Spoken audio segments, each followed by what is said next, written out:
Easter lunch at my parents' house had always been an ordeal, but this year promised to be particularly excruciating. I sat at the dining room table surrounded by my family: Mom, Dad, my older brother Marcus, his wife Stephanie, and their 3 children who were currently destroying the living room. The table was set with Mom's best china, the kind she only brought out for holidays and to impress people.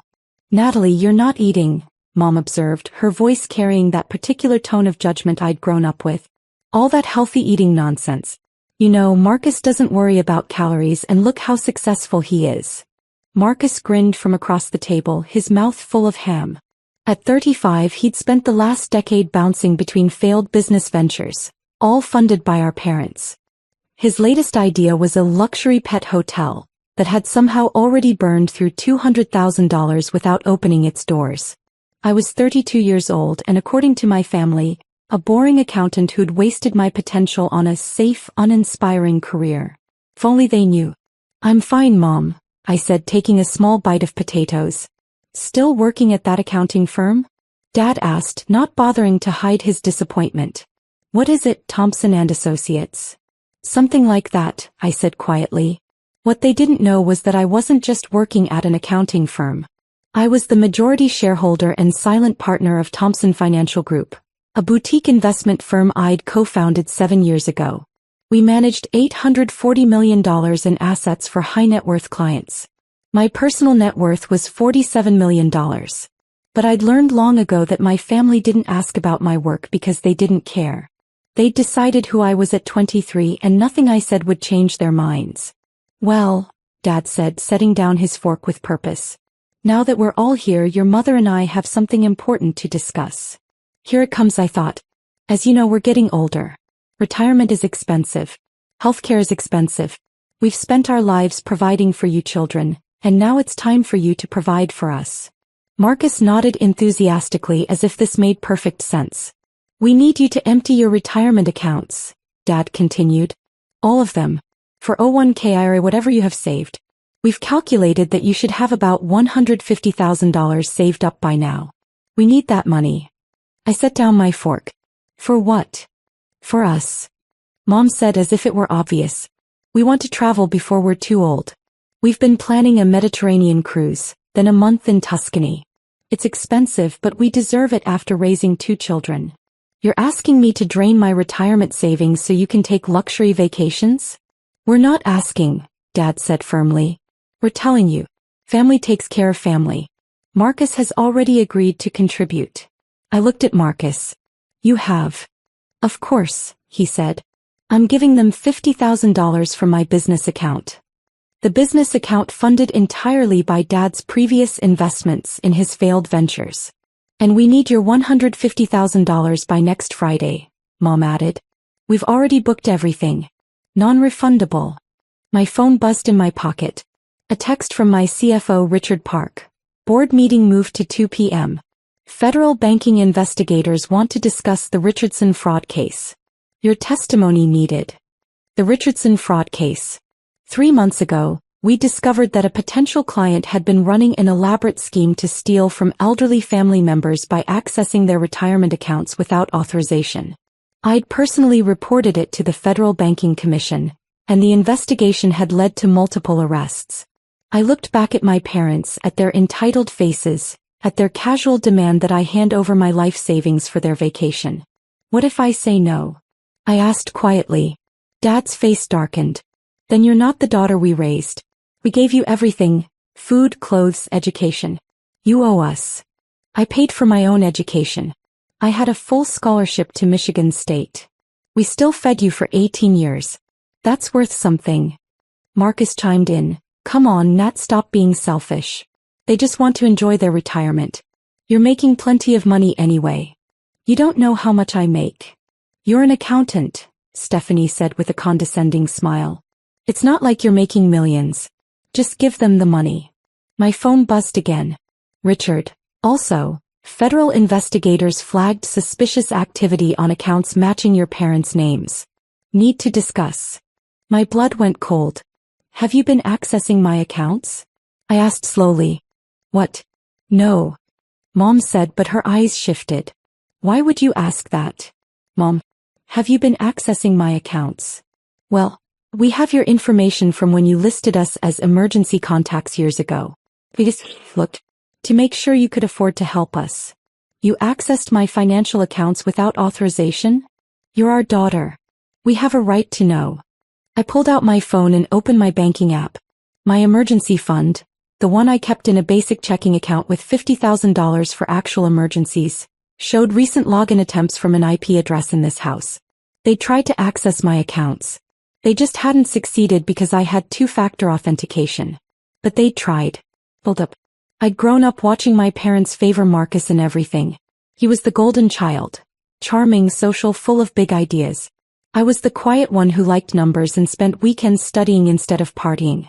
When Marcus dropped out of college after 2 years, Dad called it finding his own path. When I graduated summa cum laude with a degree in finance, Mom said, "That's nice, dear," and went back to discussing Marcus's newest business idea. I'd started my career at a small accounting firm, working brutal hours for modest pay. But I'd learned everything: tax law, investment strategies, wealth management. At 25, I'd partnered with my former mentor, James Thompson, to start our own firm. We'd started with 3 clients and $2 million under management. Within 3 years, we'd grown to 40 clients and $200 million. Within 5 years, $500 million. Last year we'd crossed $840 million. My personal compensation was $4.2 million annually, plus my ownership stake worth approximately $43 million. But I kept it quiet. I drove a modest Honda, lived in a nice but not ostentatious townhouse, and never flaunted my wealth.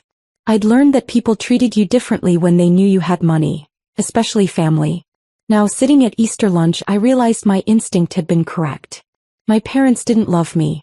They saw me as a resource to extract from. "I need to use the restroom," I said, standing up. In the bathroom, I called Richard. "The suspicious activity you flagged. What exactly did you find?" 3 attempted unauthorized logins to your primary investment account from an IP address in Westchester County. That's where your parents live, right? Yes. The attempts were unsuccessful due to your security protocols, but the pattern matches the Richardson case.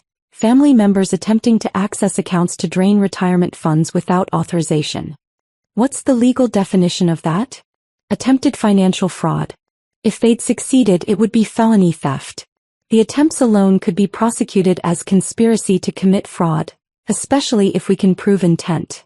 They just demanded I empty my retirement accounts and give them $150,000 for a vacation. Richard was quiet for a moment. "Natalie, that's a textbook setup for financial elder abuse, except in reverse. They're trying to coerce you into liquidating retirement assets, and they've already attempted unauthorized access. This is serious. What do I do?" "Document everything. Record the conversation if it's legal in New York, which it is since you're part of the conversation. And consider whether you want to press charges." I hung up and returned to the table. Mom was serving dessert, her famous apple pie. "So Natalie," Dad said as I sat down, "we'll need that money by Friday. Wire transfer is fine."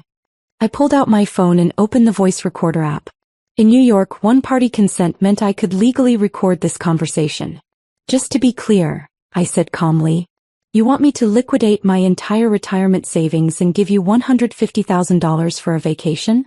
"Yes," Mom said. "It's the least you can do after everything we've done for you." "And if I refuse?" "Then you're not welcome in this family anymore," Dad said flatly. "We'll cut you off completely. No more holidays, no more family gatherings. You'll be dead to us." Marcus nodded. "Yeah, Nat, don't be dramatic. Just give them the money." "Have you tried to access my bank accounts without my permission?" Mom's face flushed. "We just looked. We needed to see if you could afford it. You attempted to log into my investment accounts without authorization. That's illegal. You're our daughter. We have a right. You have no right. That's attempted fraud." Dad slammed his hand on the table. "How dare you accuse us of fraud? We raised you. And now you're trying to steal from me. It's not stealing. It's family obligation." My phone rang. "Richard." I answered on speaker. "Ms. Morrison, this is Richard Park, CFO of Thompson Financial Group. I'm calling to inform you that the Federal Banking Commission has requested an emergency meeting regarding suspicious activity on your accounts. They're sending investigators to your current location. The table went silent. Investigators. Mom's voice was weak. Yes, ma'am. The attempted unauthorized access to Ms. Morrison's accounts has been flagged as potential financial fraud. Given the pattern similarity to the Richardson case, federal prosecutors are involved. Dad's face had gone white. Natalie, tell them it's a misunderstanding. Is it? I asked. You tried to access my accounts without permission, then demanded I liquidate my retirement savings for your vacation. That's exactly the pattern the FBI is investigating. Marcus stood up. This is insane. We're family. Family doesn't commit fraud, I said quietly. Revelation. The doorbell rang. Dad moved to answer it, but I stood first. I'll get it. At the door stood 2 FBI agents and a representative from the Federal Banking Commission. I'd worked with them on the Richardson case, so I recognized Special Agent Catherine Woods immediately. Ms. Morrison, Agent Woods said. We received your CFO's emergency alert. May we come in? Please.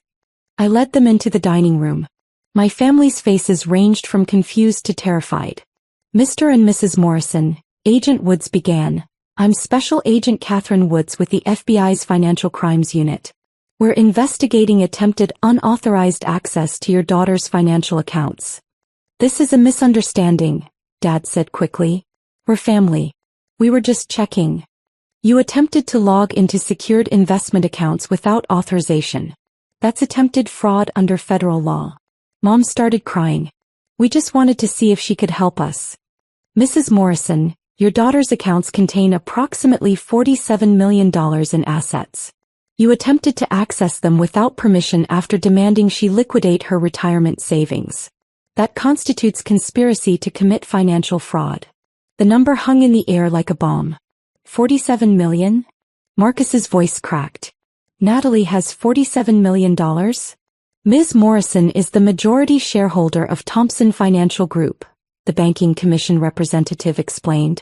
She manages over $840 million in client assets and has a personal net worth of approximately $47 million. Your attempted access to her accounts triggered federal fraud alerts. Dad looked at me, his face a mixture of shock and betrayal. You're a millionaire? I'm the co-founder and majority partner of an investment firm. I've been building it for 7 years. But you said you were an accountant. I am. I'm also a licensed investment advisor and the primary decision maker for a firm managing nearly $1 billion. Why didn't you tell us? Mom whispered. Because of this. Because the moment you knew I had money, you'd see me as an ATM. Which is exactly what happened. Agent Woods pulled out a tablet. We need to review the attempted account access. Mr. and Mrs. Morrison, you tried to log into your daughter's primary investment account 6 times over the past 2 weeks. We just wanted to see. You wanted to see if you could steal from her, I said quietly. You tried to access my accounts and when that failed, you demanded I liquidate everything and hand it over. That's not family. That's fraud. Marcus stood up. You're going to let them arrest Mom and Dad over this? They committed a federal crime. They're your parents. They tried to steal millions of dollars from me. Agent Woods held up a hand. Ms. Morrison, given the circumstances, you have options. You can press charges which would result in federal prosecution. Or you can decline to prosecute, and we'll close the investigation with a warning. I looked at my parents, at their entitled faces even now, even caught in the act. At Marcus, who'd never worked for anything in his life but expected me to fund their vacation. I want to press charges, I said. Natalie. Mom screamed. We're your family. You stopped being my family when you tried to steal from me. Dad's voice was cold. If you do this, you'll have nothing. No family, no one to care about you. Just your money. I have colleagues who respect me. Clients who trust me. A career I built myself. That's more than you ever gave me. Agent Woods nodded to her partner. Mr. and Mrs. Morrison, you're under arrest for conspiracy to commit financial fraud and attempted unauthorized access to financial accounts. The arrest happened quickly. Handcuffs, Miranda rights, the works. Marcus and Stephanie gathered their children and left without a word to me. I stood in my parents' dining room surrounded by the ruins of Easter lunch and felt nothing. Resolution. The trial lasted 3 months. The evidence was overwhelming. The attempted logins, the recorded conversation demanding money, the pattern of financial coercion. My parents were convicted on 5 counts of attempted fraud and conspiracy. Dad got 4 years in federal prison. Mom got 3. Marcus sent one email. I hope you're happy. You destroyed this family. I never replied. The story made national news. Millionaire financial advisor prosecutes parents for attempted fraud, ran in the Wall Street Journal. Forbes did a profile. The daughter who chose justice. How one woman protected her fortune from family fraud. 6 months after the conviction, I was promoted to managing partner of Thompson Financial Group. Our assets under management crossed $1 billion. My personal net worth increased to $52 million. I donated $5 million to establish a foundation helping fraud victims, particularly adult children being financially exploited by parents. I named it the Morrison Family Justice Initiative. The irony wasn't lost on anyone. 1 year after Easter lunch, I received a letter from my mother in prison. 3 pages of self-pity and blame. The final line, a real daughter would have forgiven us. I wrote back one sentence, a real parent wouldn't have tried to rob me. 2 years later, I was invited to testify before Congress about family financial fraud. I told my story. The golden child brother, the dismissed daughter, the attempted theft disguised as family obligation. The testimony led to new federal protections for adults being financially coerced by family members. I never spoke to my parents again. When they were released from prison, they tried to contact me once. I had my attorney send a cease and desist letter. 5 years after that Easter lunch, Thompson Financial Group was managing $2.3 billion in assets. I was 37 years old and worth $89 million. I bought a beautiful house overlooking the Hudson River. I traveled the world. I built friendships with people who valued me for who I was, not what I could give them. And every Easter I had lunch alone in my dining room, eating whatever I wanted, answering to no one. It was the best Easter tradition I'd ever had.